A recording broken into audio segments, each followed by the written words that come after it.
Matt Lamarca get you ready for a busy stretch from tomorrow through Monday. You got 6 games over the course of this wild card weekend, 2 tomorrow, 3 super Sunday. wild card weekend. Yeah, right. I mean, let's give it the proper hype that it deserves. And that in mind, fellas, I mean, you excited for just, hopefully good football this weekend, Bukes, that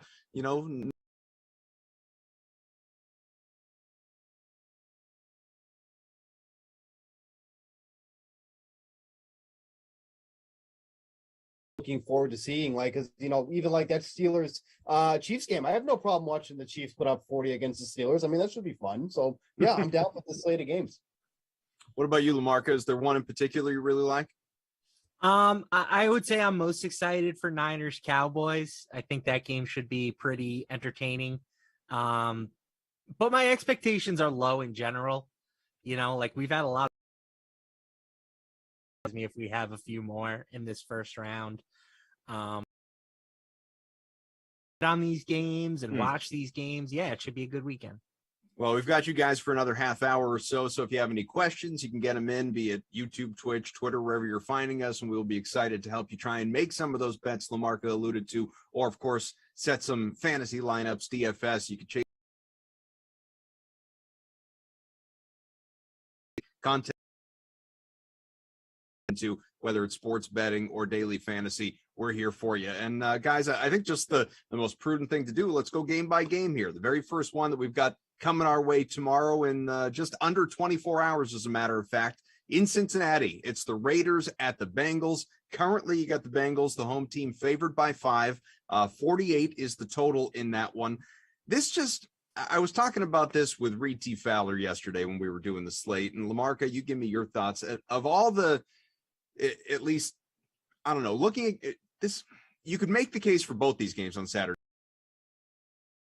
Feels very live for an upset to me. I think the Raiders come in with a certain amount of seriously. I'm serious. I'm not a huge Bengals guy.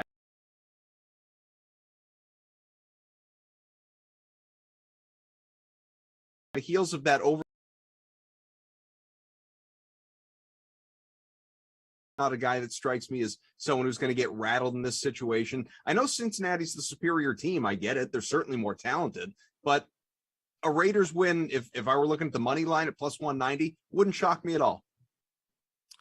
I agree with you. I think that this game has a wide range of outcomes because the Raiders have kind of a wide range of outcomes, right? Like, they are the hardest team for me to peg on a week-to-week basis. You never know which version of the Raiders is going to show up. And for the record, the Raiders are one of the most popular sharp sides of the week.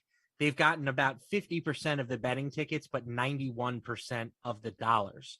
The sharps are just kind of lining up and teeing off here on the Raiders, which is why this line is down to 5 on DraftKings Sportsbook.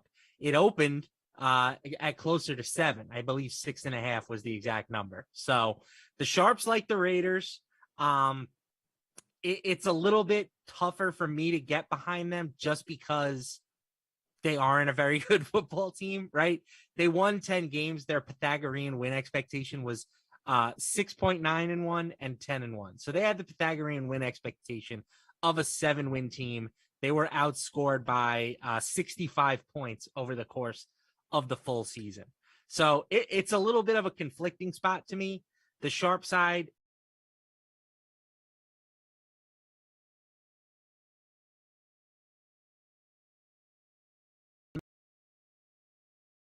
side with the sharps when I'm undecided. So that's what I'm doing here. I will take the Raiders plus 5. Well, Bukes, you chuckled when I brought this up. So maybe you want to argue the other side. Yeah, look, there's too many things the Bengals have and do well that the Raiders are not going to be able to overcome. You know who? Let me get you guess. You guess. I'm going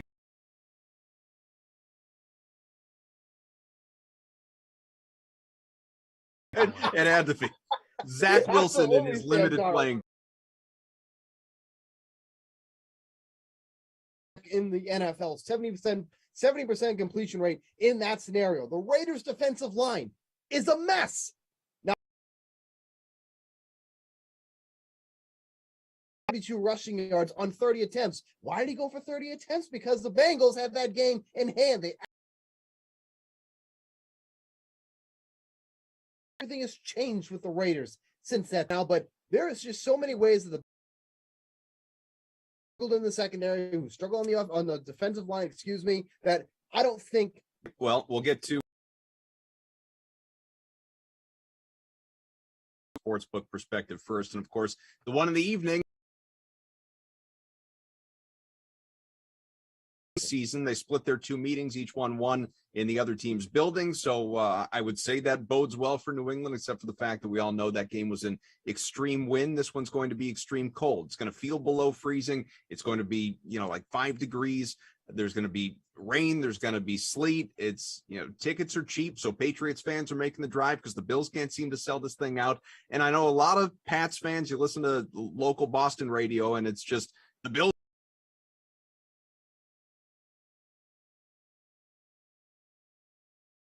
One going to go, Buke, starting with you. It's a 4.5-point line right now. The Bills are favored. They certainly, Josh Allen's better than Mac Jones. Nobody's going to argue against that, but very low scoring projected game, 44 points. Who's going to win? And do you like that 44? Not bad. 39 seconds. You actually contained yourself. I could go longer. You want me to keep going? I expect you to go on a much bigger tangent because the Patriots are being talked about. 39 seconds. That's not bad. I'm actually pretty impressed. Thank you. Here's the thing. Anything over 3.5 points, I think you have to take the Patriots in this spot, right? So, I think this is going to be Bills, so I know he's going to make the case for the Bills. Anything over 3.5, though, I think you have to take the one on the road against each other this year. But here's the thing: when you talk about the Bills, and people want to say how well they played at home this season, the teams that they played and beat at home, all under 500, mostly non-playoff teams, and the teams that they lost against were good teams, including, I don't want to say they're a good team. They lost that week 1 against the Steelers, blowing that big lead in week 1. This is not a team that is performing nobody else. This is going to be a close game. We have the weather factor again. We have Josh Allen taking the blue pill. Get all the feels when he's on the field because he doesn't like playing in the cold, right? So there is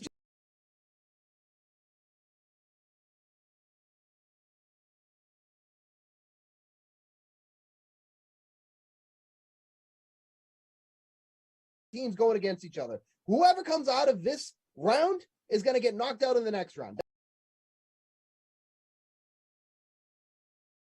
They're going to face and they're not going to be able to take down. But when it comes to this at plus 4.5, do a teaser, okay?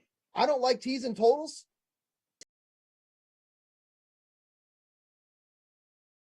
Yeah. But I just think you have to take the points with the Patriots at the 4.5 points. And just the headline is basically the same one that I gave for the last game and sort of where you introed things with the Raiders. I don't know week to week which Patriots team we're going to get. And in some ways, I don't know week to week which Bills team we're going to get, which again leads me to say I'm not going to be surprised by either outcome in this game. Where I know you're rooting for Buffalo, the New Yorker that you are, but over the Patriots.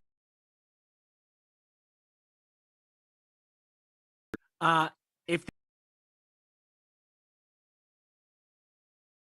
into the first round of the playoffs, postseason start at quarterback have historically been a disaster. Going back wild cards and stuff, first time playoff starters, 38.5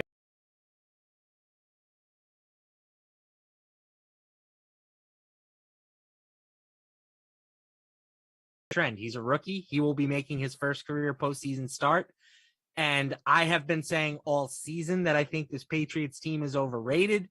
None of their wins have really been that impressive, in my opinion. They played the Bills. As long as the weather conditions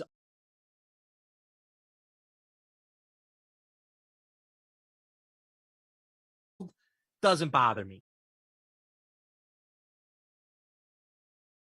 Bills need to pass to win, right? They need Josh that impacts passing more than. And right now it shows for about a 5 mile per hour winds. I'm backing the Bills in this game projected to have, again, two bad teams, whichever one wins, they're going to get waxed in the next round. If you have a decisive, convincing win by whichever team it is, one goes out, dominates the other one, puts up 30 plus points in bad weather, that's not going to. Okay. Just thought I'd ask. All right, let's go to the DFS side of things, fellas. And you can see, hopefully on your screen, the NFL $2.25 million fantasy football millionaire contest.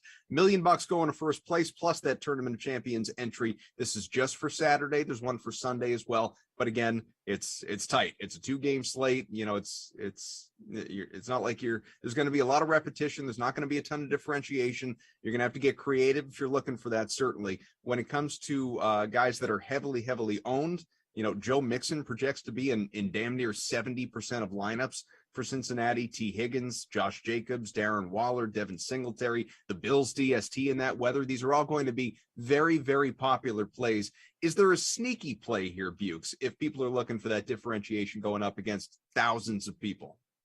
I like Tyler Boyd this week for the Bengals. This is someone that's been seeing 5 to 6 targets now for about a month or so. He's got a touchdown in 3 straight games. 2 of those touchdowns have come way out of the red zone, too. It's gone for over 60 and 50 yards in the past 2 weeks. He only has 1 red zone target in those 3 games that he scored a touchdown, but he's been getting some deep shots as of late. He's not usually the guy that gets the deep shots. That's obviously Jamar Chase, and then T. Higgins, and then Tyler Boyd is next in line after that. But at $5K, I think that's his salary, $5K this week. That doesn't feel like much. 4,600, excuse me. It doesn't feel like much for somebody that's been getting the target share that he's been getting. Like, it just feels like the production that he's exuberated over the past few months or so, the salary doesn't make sense there. He's much.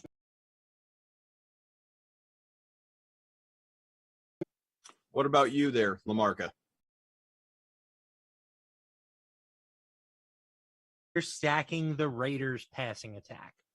I think sort of the default strategy for most people is going to be to load up on the Bengals in that matchup or the Bills in the other game. But we already talked about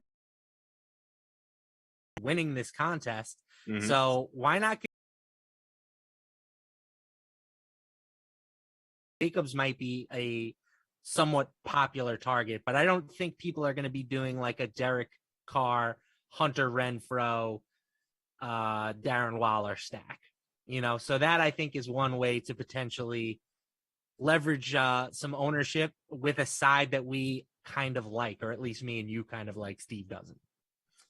I'm just looking at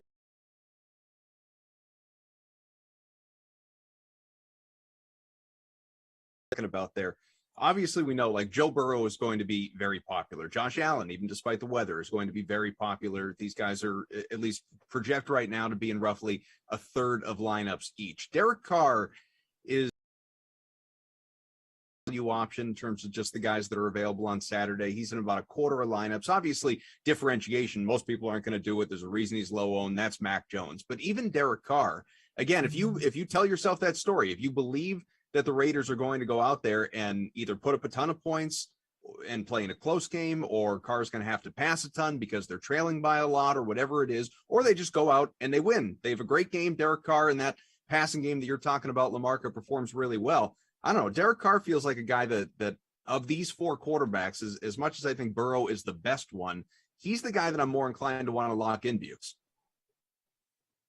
I like Carr more on like the 6-game slate than I do on the 2-game slate, because like ownership is not like, you're not going to get a much differentiation in the ownership on a 2-game slate, right? Like Derek Carr might be maybe one of the lower owned guys, or what are we talking about? Maybe 30% owned. Like, I think he's a better play on the 6-game slate because you're going to get drastically much lower ownership on somebody like Derek Carr in that, because then you're choosing between Allen, Burrow, Jalen Hurts, Tom Brady. Like, there's a lot other guys that people will be going to. So not saying he's a bad play on this slate, but if you're going to play him in one of these tournaments or whatnot, the 6-game slate would be the one I'd be more preferred to do that with.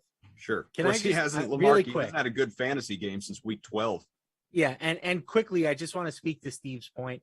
I don't think you should be thinking on a 2-game slate about individual player ownership. You should be thinking about lineup ownership, right? And if you factor in, like, let's say you go with a Derek Carr, Zay Jones, Hunter Renfrow, Darren Waller stack, and you run it back with 2 Bengals, what percentage of users in the contests that you're using are going to have that exact group of 6 players? Mhm. That's how you should be thinking about ownership when we're talking about a small slate like this. And I think that doing it that way with 4 Raiders and 2 Bengals is going to be much less owned than like a Joe Burrow, T. Higgins, Bengals stack that you bring back with a couple Raiders. Sure. Or obviously Joe Mixon projecting to be one of the better players on Saturday as well. All right, well, let's go over to Sunday and take a look at what we've got going on here. DraftKings Sportsbook first, and then we'll get over to DFS. If anybody has any questions, get them in, by the way, and we're happy to try and guide you in the right direction. So of these 3 games, I agree with what LaMarcus said earlier. I think most people would agree with it. The game that seems to be the most exciting, that I'm most looking forward to, certainly the Cowboys and the Niners. It's the only one of the 3 that projects to be a close game for once, just a 3-point spread, basically at pick'em, with the Cowboys as the favorite at home, and total points 50. The other 2 games at 46. So looking at it, you got the Eagles. They're 8-point dogs in Tampa. The Chiefs should win that game by a couple of touchdowns in what could be Ben Roethlisberger's final career game. I suspect it will be. So starting with the Eagles and the Bucs, show me a way, Bukes. I mean, how does Philadelphia, led by Jalen Hurts, obviously, go out and win this game, or is it just an impossibility? Like, if you told me if there's an upset on the board that maybe I could get behind, it could be that Eagles-Bucs game.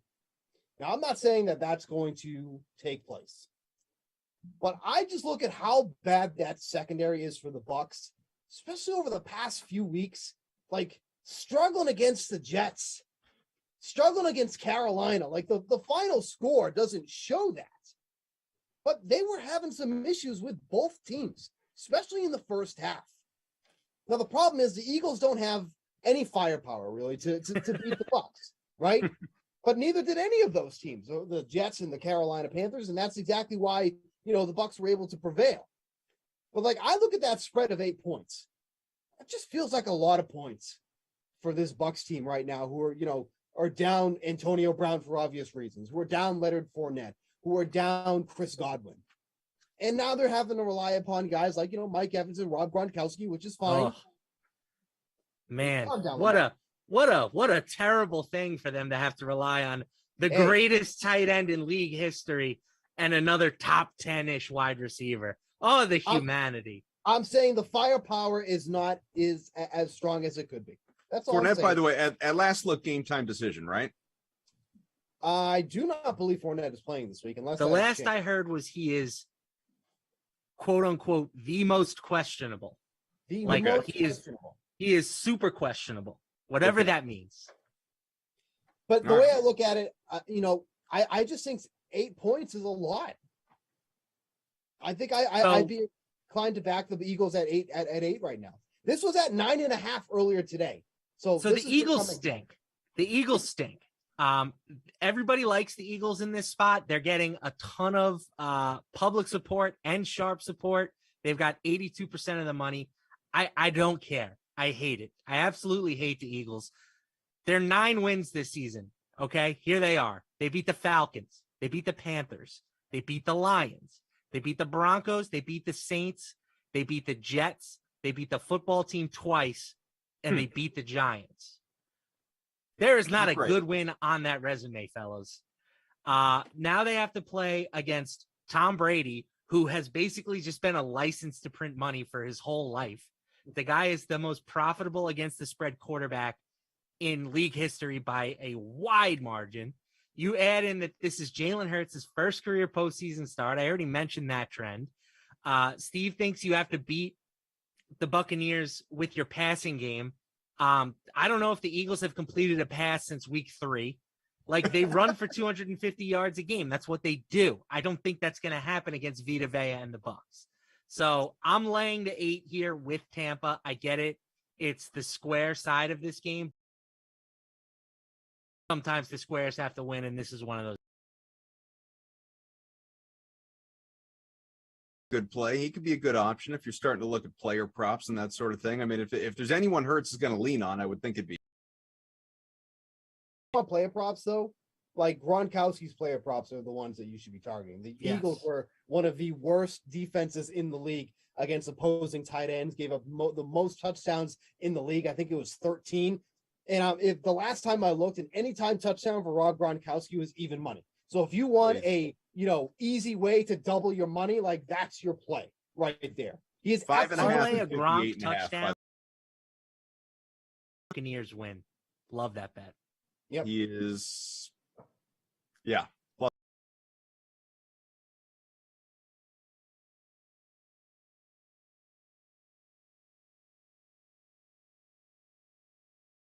against this defense, like.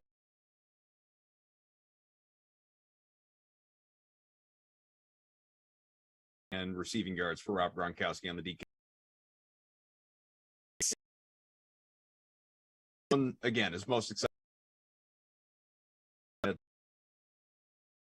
The over under, I don't think it's 50.5, right? We got the 50 dot. 50 is the over under. It is 50.5. All right. So, and three-point favorites there for the Cowboys. Kind of a Jekyll and Hyde team over the last half of the season. The offense has been very up and down. The defense largely not great, quite frankly. A whole lot of penalties, but we know what that defense is capable of in terms of all the takeaways and Trayvon Diggs and defensive touchdowns and all that stuff. I don't know. I know. I think we're going to get a ton of points. I agree with that. I'd feel okay going 3 points again, basically. I'm just not as, maybe I should be, guys.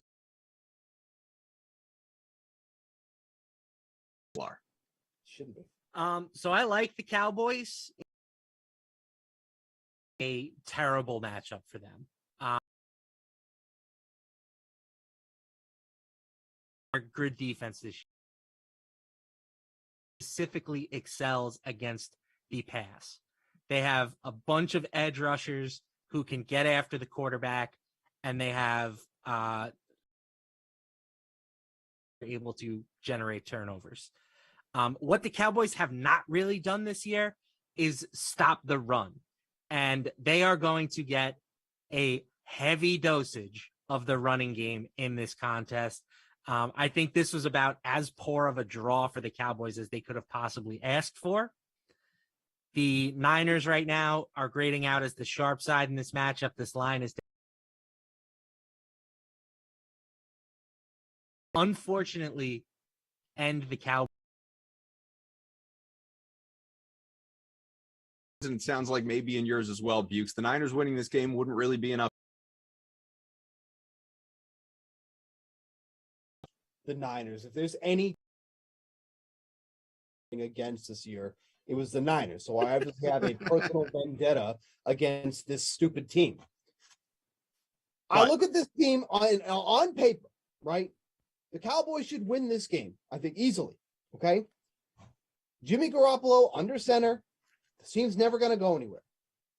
Then last week, when they need him the most, he marched that team downfield for 80-something yards to get that touchdown at the end of the game.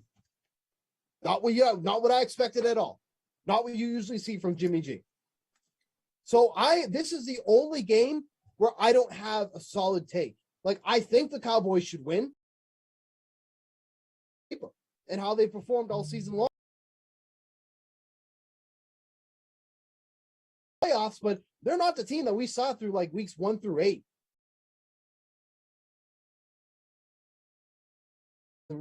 Found the end zone and by. So I like. Find every way to beat me personally. Like, I feel like that's just their mission now, to beat me personally, not anybody else, just me. So I'm going to stay away from this game. If I had anything that I was going to take on, I would take the over 50.5 points. I think there's going to be a lot of points scored in this one. I don't know if it's up yet, but I would also 100% be on Jimmy Garoppolo's interceptions. I'm going to guess it's at, over a half, would be my assumption. Interceptions. Yep. Minus 130. I'll lay the juice. That's fine. I'll take the minus 130. I don't know if I necessarily agree that this game is going to be high scoring. I haven't seen, I know eighth and ninth string. That, like, this offense has not been.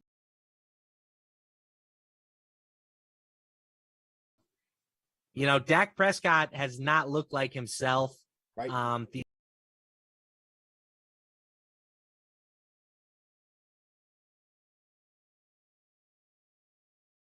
Is this maybe it's recency bias, or maybe it's just the way he slid into the lineup whenever Michael Gallup's been out this year, but is it a feed Cedric Wilson kind of week? To your point, Bukes, of CeeDee Lamb just sort of being a disappearing act over the last several weeks, and Amari Cooper's kind of up and down as well. You don't know what you're getting out of your running game. Cedric Wilson has seemed to be somewhat reliable when they've gone his way.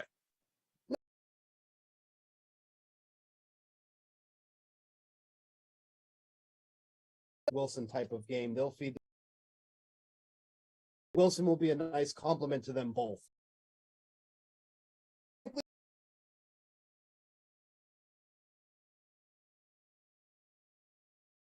A time that they're going to actually finally start feeding him. I'm not saying enough. He don't fast plan. That's right. Yep. But if let's go to the scenario where that was happening, this would be when it started. Whenever there were a game that I'm just not looking forward to, I know there should be the narrative of Roethlisberger's final game. I go, win one for the Gipper and go. He's been such a shell of himself the last, quite frankly, year and a half, maybe even a little bit longer than that. That I don't know. I can't get excited to watch. Ben drag himself out there. I mean, I guess the Juju Smith-Schuster thing is an interesting component. If he winds up playing, maybe the Steelers become a little bit more interesting. But this game in general, I don't know.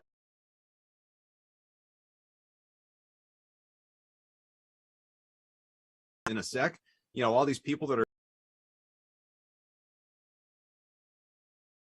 particular, obviously Patrick Mahomes this weekend. I don't know. I just think this. The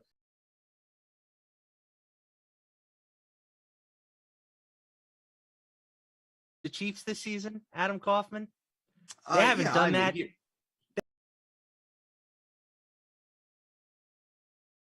the playoffs. They're a far superior team. I don't disagree with that fact. I think anybody that thinks that the Chiefs offense is just going to steamroll the Pittsburgh Steelers has not been paying attention. The Pittsburgh Steelers defense is legit, featuring the defensive player of the year, TJ Watt, or the should-be defensive player of the year, TJ Watt. I've been saving this season since 2004. The under part, just take under.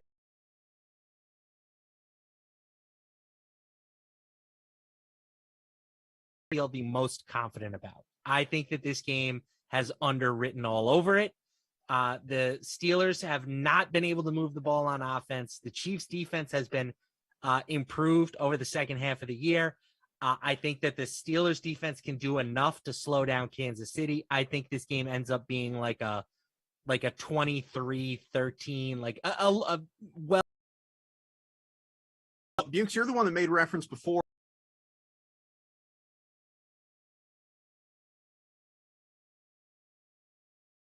Night, all that. I mean,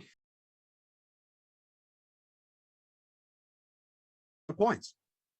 LaMarca, how was your Christmas this year? Was it fun? Did it last a while?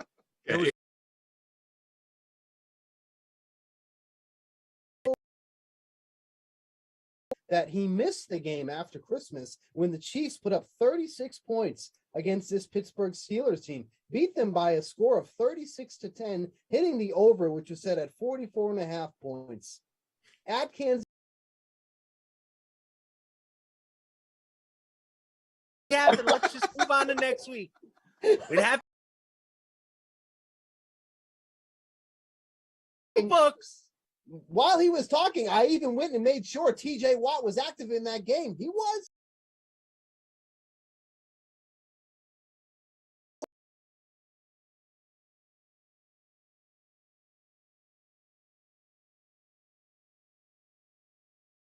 Kind of what I expect again. Like, are they going to win by 26 points? I don't know about that.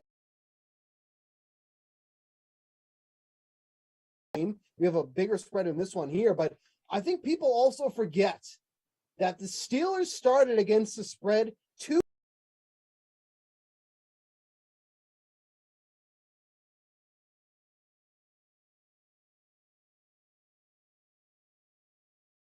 games in double digits as well. So if I'm doing anything with this game, the Chiefs are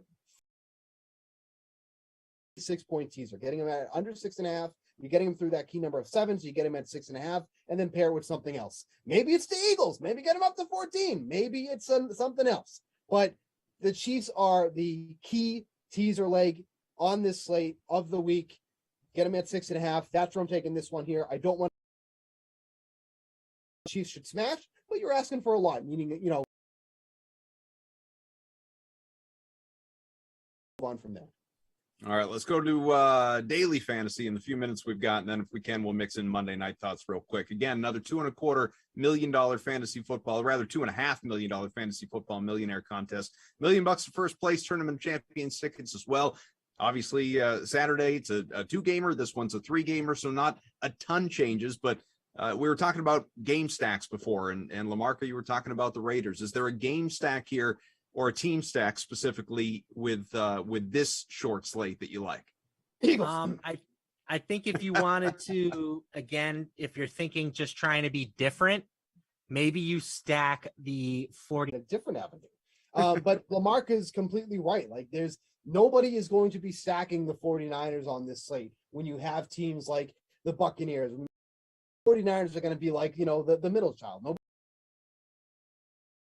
are going to be on this slate. Apologies.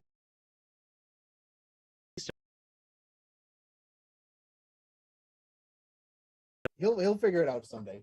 But I mean, there's just a lot of interesting plays at this one. One guy that I can't seem to get away from, and I hate myself for it, is Ray McLeod.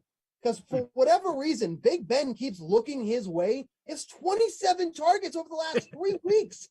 Why?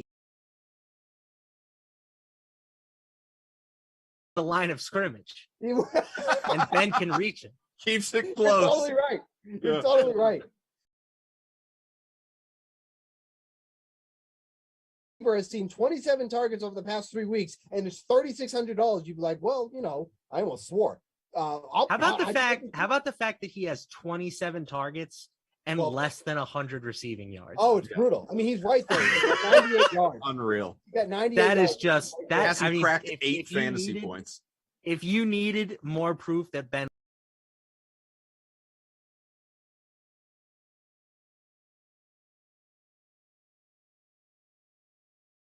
his longest is 20 yards. Like, get out of here. Are you kidding me? But honestly, just volume based alone. If he can somehow luck box his way into the end zone or something, like, fine. But I'll take it. It sucks, but I'll take it. So interesting. Some of these projections I'm looking at. I mean, they've got Leonard Fournette, the short of Cooper Kupp on Monday. So we're just talking about the 25 fantasy points, ownership in the neighborhood of Fournette is actually ruled out of this game in terms of who becomes a really good play for Tampa. I wouldn't play him.